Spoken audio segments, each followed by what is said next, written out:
and welcome to this week's episode. If you're new here, we're Gavin and James Sailing, and last summer we quit our jobs and moved aboard our 28-foot boat in Scarborough Harbour. We've been cruising the northeast of England throughout winter. Today we're going to start off in the Boatyard, where we attempt to do our yearly maintenance and a few other bits that have cropped up. And after that, we're going to answer your questions that you've all been sending in over the last few weeks. And you'll find out if we're crazy to live aboard our 28-foot boat. But first of all, let's go and have a look at what we're doing.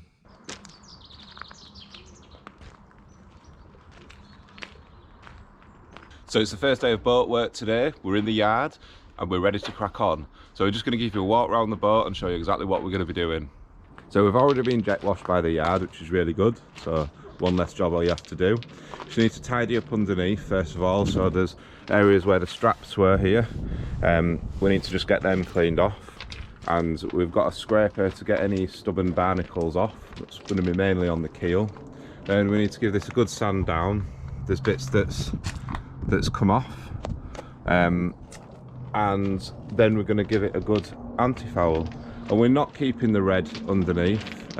We feel the boat's got too much red on it, and after the anti-foul's been done it will look bright red, but a month later it will kind of look salmon like it is now. So we're changing the colour.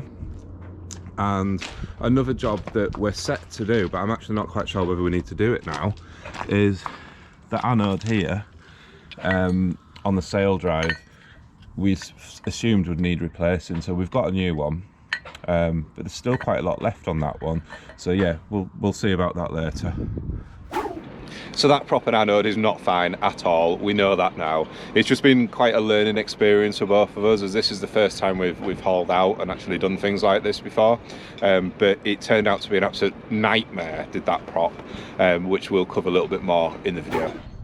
So this is our box of goodies that we ordered whilst we were away. The office have been looking after them for us. We've got a scraper for underneath. We've got 2 sets of coveralls, 1 each. Normally we don't wear these, I just ruin all my clothes, but we've decided to do it different this year. We've got a couple of packs of sandpaper. We have a outboard engine bracket. So we've got a Honda outboard for the dinghy, which at the moment lives in the locker, but we would like to go it on the rail. We've got some Starbright cleaner wax for the hull, so try and get that shiny. We've got some sail sliders. So we've actually bought a mast ladder, and it came with the wrong sliders on. So we've ordered some new ones, so that's going to help us get to the top of the mast.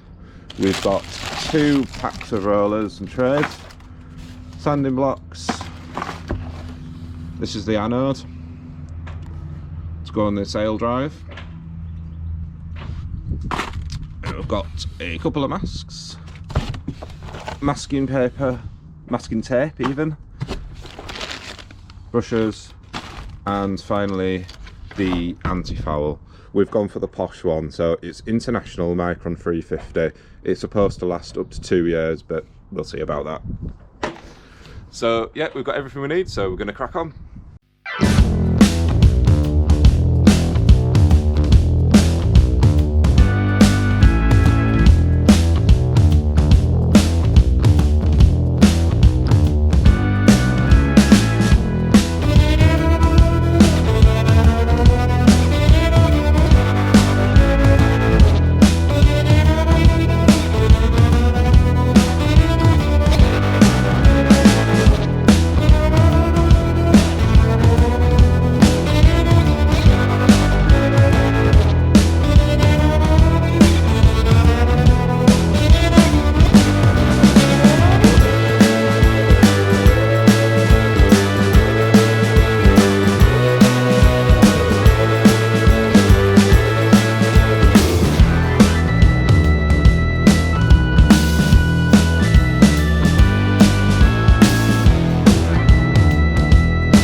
Day 1 in the Boatyard has gone.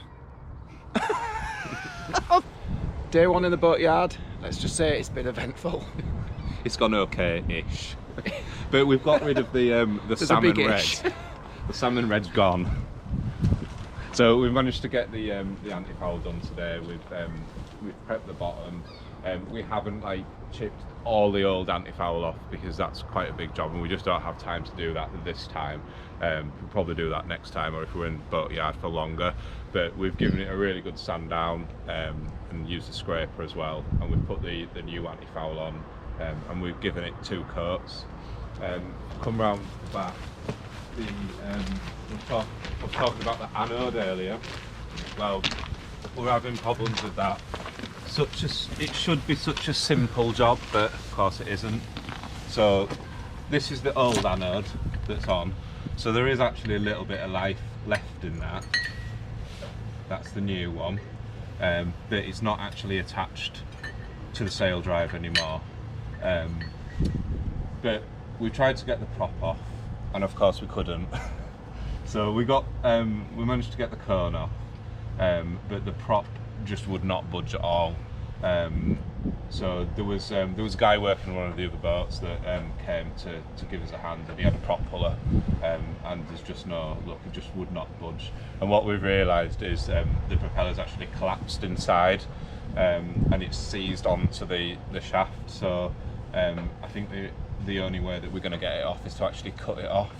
So we're going to have to take the cone off and then saw there. We'll probably get a bit of help with this, and then they'll have to kind of pick it off around the shaft, and then we're going to have to buy a new propeller. But I suppose it's just a job we'll be best off having done. So we've also had the rudder checked as well. We was a bit concerned about the bearings, but they're all right for another couple of seasons yet. So I'm just going to try and explain to you what happened to our prop, because I didn't really make a very good job of explaining it while we were in the Boatyard. Just before I do though, have you seen what's turned up this morning?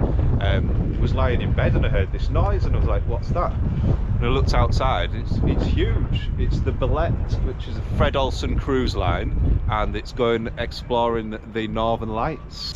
So we needed to get the prop off to replace the anode, which is this piece of metal here. And for those of you that don't know, engines produce like an electrical energy, and that energy attacks metal.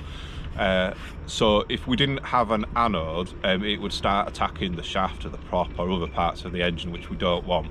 So the idea is that it attacks the anode, which is made of zinc, it's a softer metal, and then you just replace that every year. So this is the one that we've taken off, which you can see has had better days. But the problem is that the prop just would not budge at all. And I know sometimes props can be a little bit difficult to get off, but this just was impossible. It just was not moving at all. And got some help from a couple of people, and they brought some like hydraulic bearing pullers. It just would not budge. What was happening, it was coming so far, and then when the pressure was released, it was just jumping back. So what the term that they used was it had collapsed inside. So this is this inner bit of the propeller. I haven't got the outer bit now, I think that's gone, but this is the inner bit, and it was coming apart from the propeller, and this was seized on the shaft. So the only way they could do it is just by making some incisions in it, which you can possibly see there, to try and relieve the pressure. And then eventually it did manage to come off with the hydraulic bearing puller, but it was quite a big job. Everyone struggled with it. So we've actually got a brand new prop now. It had seen better days anyway. It was really dog-eared round the edge, and apparently we'll notice a difference with the performance as well when we go out. We've also had a new line cutter put on as well. So this sits behind the anode, and the idea behind that is that if we get any rope around the prop, it should cut it, hopefully. So yeah, feel a lot better though now we've got a brand new prop. And then we've painted up the sail drive as well with some sail drive anti-foul as well. Okay, so let's move on to the questions. Thank you to everyone that sent them in. We've actually had a lot more than we were expecting. And you'll find out if we're crazy living aboard our 28-foot boat. We definitely are. Okay, so the first question then from Sailing ETAP 26i Endeavour. Any wishes to upgrade your ship and wishes for a bigger one? Love a bigger one. Yeah, can't afford one.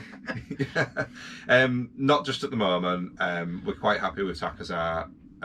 It's quite comfortable to live on, and it's perfect size for cruising the UK as well.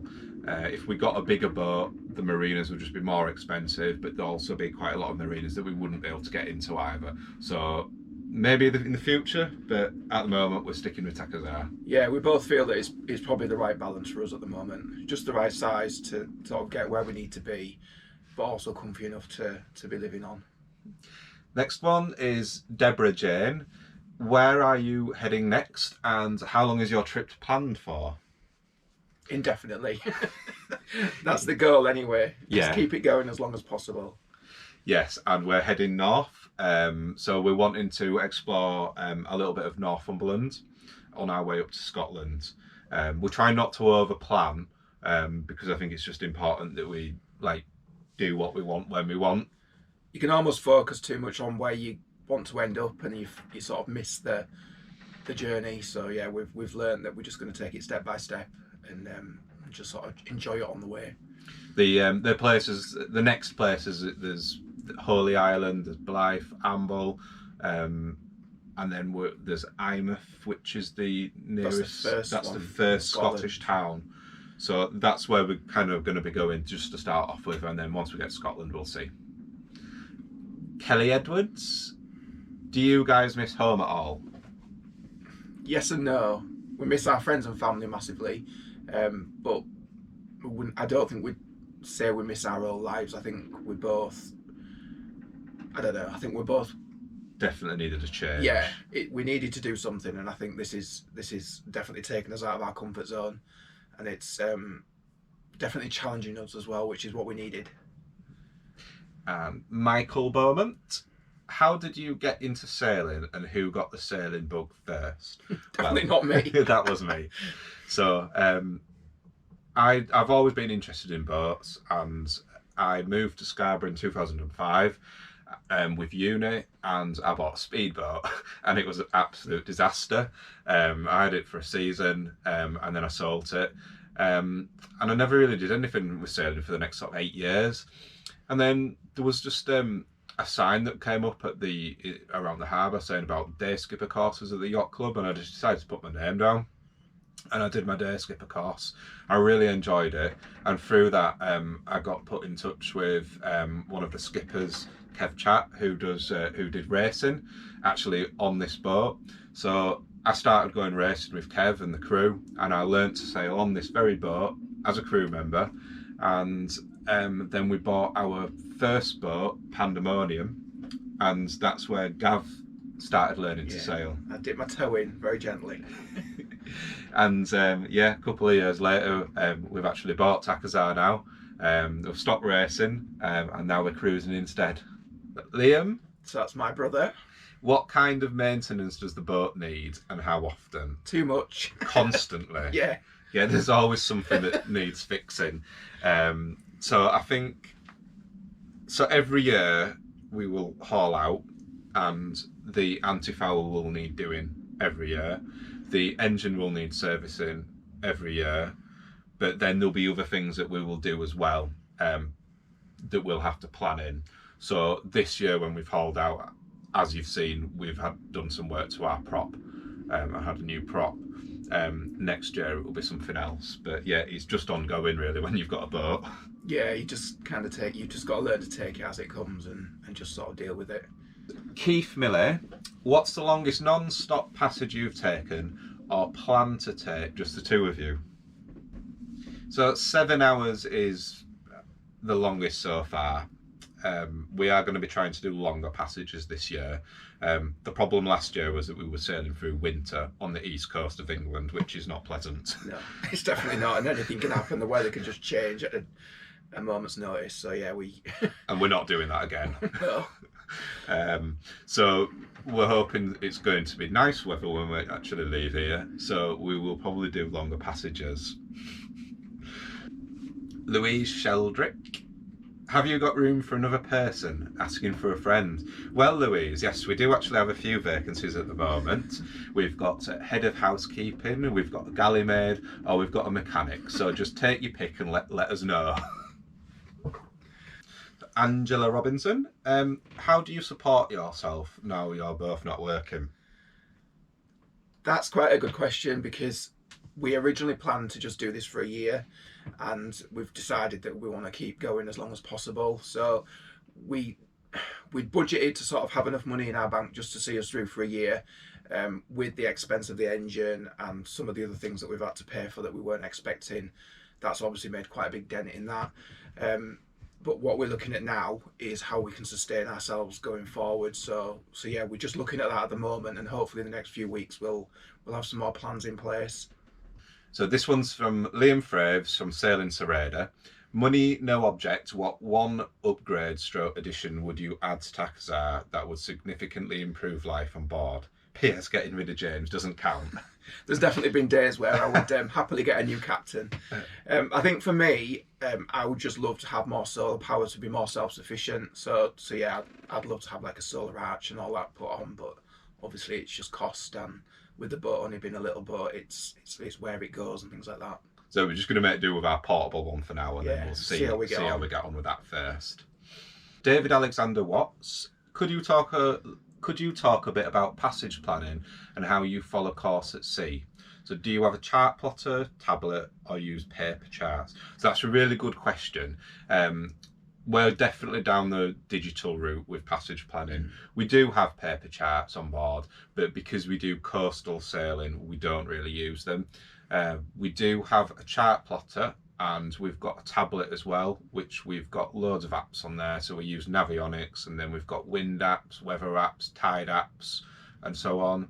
But I actually really like this question, and there's quite a lot I could say to this. So next episode, we're going to do a passage planning episode, which will kind of go through this in a lot more detail. So yeah, stay tuned for that. APN TV. With the cold weather in mind, where would you like to be moored up next winter? Probably Barbados. Definitely somewhere warm, but we just don't know. It's been quite a shock to the system this winter. You forget how long it is, the UK winter. So yeah, there's been days where we've both been a little bit frustrated because we've been stuck downstairs because it's just been so cold. But like today, it's actually snowing outside today and the wind is howling. Yeah, we're just looking forward to getting to the spring now. I think the marina that we've been in has been perfect. I think the key to it is to just do everything earlier next year. So really, we want to be getting to our winter berth in like October.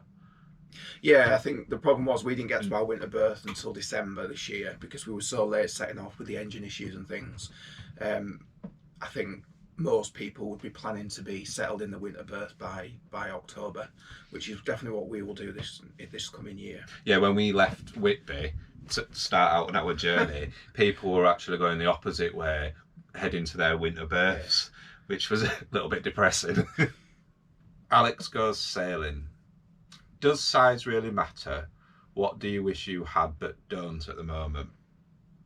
I think we've already covered that for me. It's more solar. Definitely would love to have more solar power, but again in winter it's a bit pointless. And I also think a new anchor and more chain as well, which might be something that we might look at doing this summer. As for size, I think we're quite happy with the size of our boat at the moment. And as we said earlier, the bigger your boat, the more it costs to moor it. And because we are on the East Coast at the moment, there's not many anchorages around, so we are relying on marinas. And I think if we had a much bigger boat, we probably wouldn't be able to afford to do what we're doing. Yeah, there's definitely a balance between the cost of running the boat and comfort. And I think for us at the moment, I think we've got the balance pretty much right for us. We've got Nick. How has the transition been from house to boat? Because we did it in summer, it went really well. We settled in really quickly, and the boat almost doubles in size in summer because you've got so much outside space. I think, as we've already mentioned, I think the bit where we've struggled a little bit is the winter months, where we've been really confined to the downstairs of the boat. It just feels like summer was like years ago. Yeah, there's definitely been a really long big winter. Split with Boatlife. The summer is just amazing, and then you get your winter months where it just can be a little bit frustrating in certain areas. Yeah. So we used to sit out in the cockpit all the time, even till like midnight, and it was just so lovely. But yeah, you just lose all that space in the winter. So hopefully another month and we might be back out there. Michael Bowman. So, serious question. How warm is it below decks? Well, we're quite lucky really because we are an insulated boat, so I dread to think what a boat would be like if it wasn't insulated. But once we get the heating on, we've got an oil heater and we have a couple of fan heaters that we use to give a boost. Once they're on, the boat is lovely and cosy, and yeah, it's really comfortable. And it keeps the heat in as well. Yeah. The only problem is when James goes out and leaves the hatch open, and you're like, why have you done that, We've got to James? start all over again. Another one from Michael. Do you miss the crappy English weather? Bet not. So that's probably when we was in Fuerteventura. No, we didn't miss it at all. No. Not in the slightest. If we could have clicked our fingers and got Takazara over to Fuerteventura, I think we'd stayed forever. Yeah. We've got Peter from Sailing Bohemia. How would you rate your leadership on board? Maybe the first mate could answer this question. Well, what can I say? He definitely doesn't run a tighter ship as Tom does, put it that way. Captain Tom's ship is the most efficient we've ever seen. Yeah, there's been many a time I've threatened to hop on a plane and join the Bohemia crew. And what will it take for the captain to get his poor first mate to the tropics, as he clearly has the tropical itch? That's also Peter from Bohemia. I think we need to go immediately. With the weather, we're just really struggling with this weather since we've come back from Fuerteventura. Stephen Smith, best marina so far. Not showers or bathroom facilities, but the sense of community and warm welcome. I think for me, there's two. So the one we're in at the moment, Royal Keys, has been amazing. Everyone is so friendly, and the welcome was just brilliant, wasn't it? Yeah, they actually met us on the lock. They actually came to see us with a map and everything to make sure we knew exactly where our berth was. And then there was actually someone waiting for us on the berth as well. And they've just been amazing ever since, really. Yeah, it has. It's a real community here, which is really nice. And it's nice that they have the little events up there. Like we had the bacon sandwiches around Christmas, and then we've just had another one this week.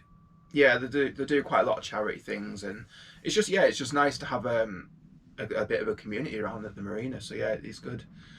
And then the other one for me was Siam. Siam's really, really small, and I don't think they're that used to having yachts visit, but they were just so lovely, and it's such a nice little place. And they were, for a marina that's maybe not used to having yachts visit, they couldn't have been more welcoming for us. So yeah, I'd definitely recommend that one. It was quite late on in the afternoon, sort of tea time-ish when we arrived, and they're not manned all the time, so the staff go home. And the lads, they actually waited for us. They were hanging on to see us in before they left, and they were right at the end of the pier waiting for us and made sure we got in the berth okay. And they had a little welcome pack for us with loads of little things in there. And yeah, they were really friendly throughout our stay. Alison Appleyard. Which one of your friends are you missing the most? Oh, Alison, I think you know the answer to that one. Definitely you, Alison. That's it for this week's video. Hope you've enjoyed it. I know it's been a little bit different, but we wanted to just cover off some of the questions that we've been getting over the last few months. Thank you so much to everybody who supported us through our coffee page. We really, really appreciate it. Some of the work that we've had done in the Boatyard was unplanned. We weren't expecting to have to buy certain things, so we are so grateful, because without that help, we wouldn't have been able to get the boat ready for this season. So we're so grateful. Thank you. Yeah, thank you very much. And if you've enjoyed the video, give us a like, comment, and just make sure you subscribe. Okay, see you next time.